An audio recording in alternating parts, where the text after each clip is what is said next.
I've got the French fries pretty much painted in right now.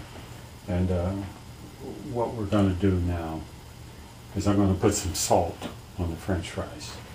Uh, Normally I don't talk when I do painting or any techniques, but we'll do this since this is a little left brain anyway. I'm going to use this ratty looking brush here, and I'm going to use a little bit gum arabic, a touch of iridescent medium, not a lot, a little bit, a little touch of what they call Chinese white, which is really zinc white, it's transparent. And I'm going to make a mixture of that. And then I'm going to put it on the French fries. Now I'll show you how I do that with this brush. And I have to be careful. Now some of it's going to get on the darks. That's okay. I'll come back in and work those out. A note here. You notice the French fries are red here, or have a red appearance. French fries are not red. I think we all know that. What this is, it's a reflection from the boxes that are here. Same here. You look here, and there's a red reflection here. That's from this red, and I'll finish this off later. So I'm going to go ahead and put some salt on these French fries now.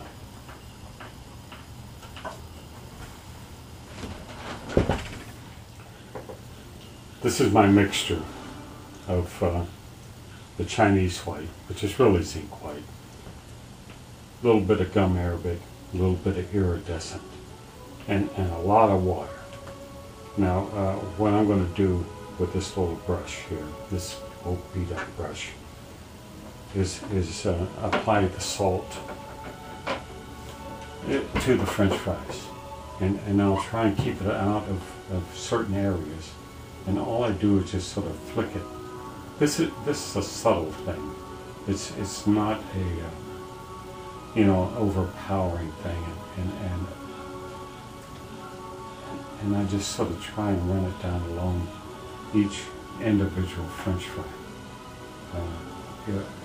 And I'll go back and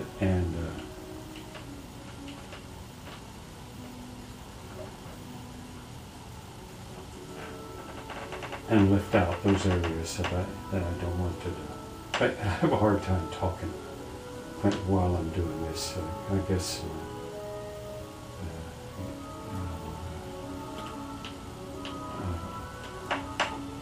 my right brain has a hard time with dealing with the left brain here.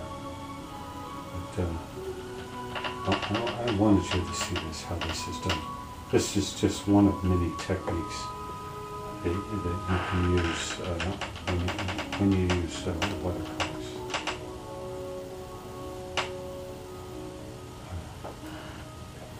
There are some areas that obviously in the darker parts that I really don't want to have this white in there, and I'll have to go back and take it out, and you'll see that later.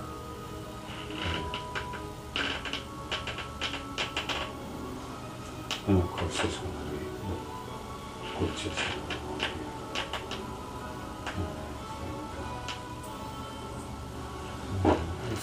It's not too bad.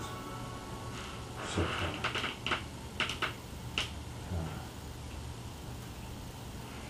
and this is going to be hard in here.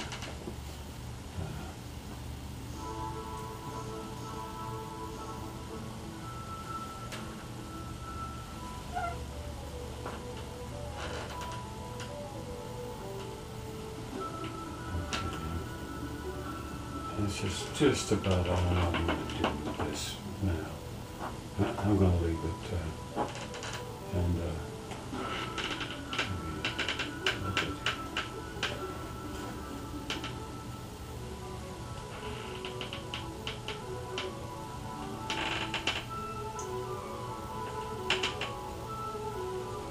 Okay.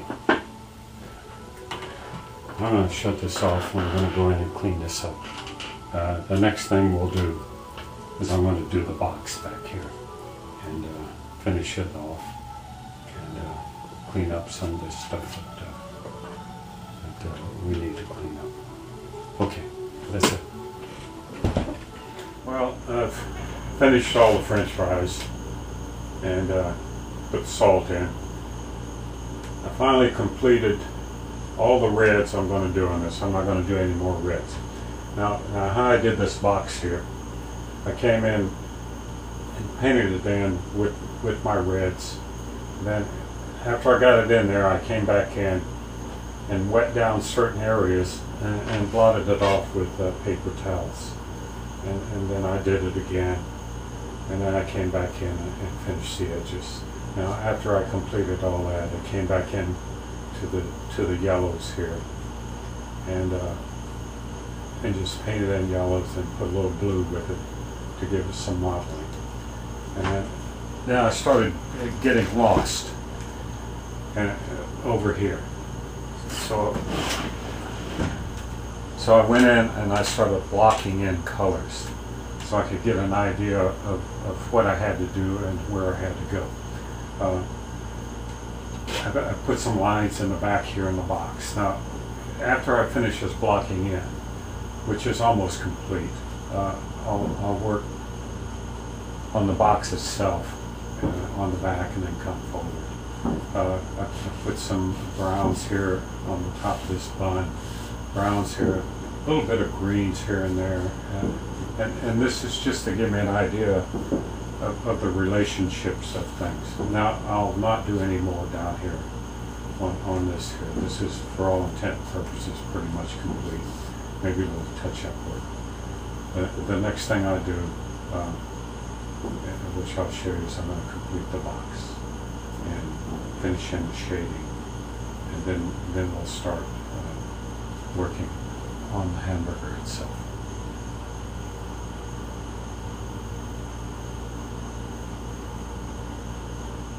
Well, I've pretty much finished the box here. But I used a lot of umbers and sepia and some of the burnt umbers here. And then I introduced some yellow into the umbers over here. A little bit of sepia. Used a lot of Chinese white and titanium white and mixed it in here. A little bit in here also. Didn't use too much over in here. You know, we're finally getting an idea, a little better idea, where the light's coming from in this painting. It's, you know, and sometimes it's hard to determine, but as it fills in, you'll see more and more that the light appears to be coming from this direction here. You see a little bit here in the box here that holds the French fries, but it's really not that clear, and it's starting to clarify itself now. Now, the brushes I used for this were primarily flats and a bright and another flat here. This one I used the most. It's a nice brush, and the technique I used, of course, is use the edge of it like this. And sort of follow along and then fill in with the whites. And then some of the smaller areas, like up in here, are really dark. I use this. A lot of people in watercolor will not use long-handled brushes. I use whatever brush will work. I like these. They work well. But sometimes I like to get back and work this way here. This one worked well over here. And then, of course, I use this small one to put in the edges here. Now, I've already started on the meat here. This is extremely difficult and very, very detailed. And you can lose your way very quickly here.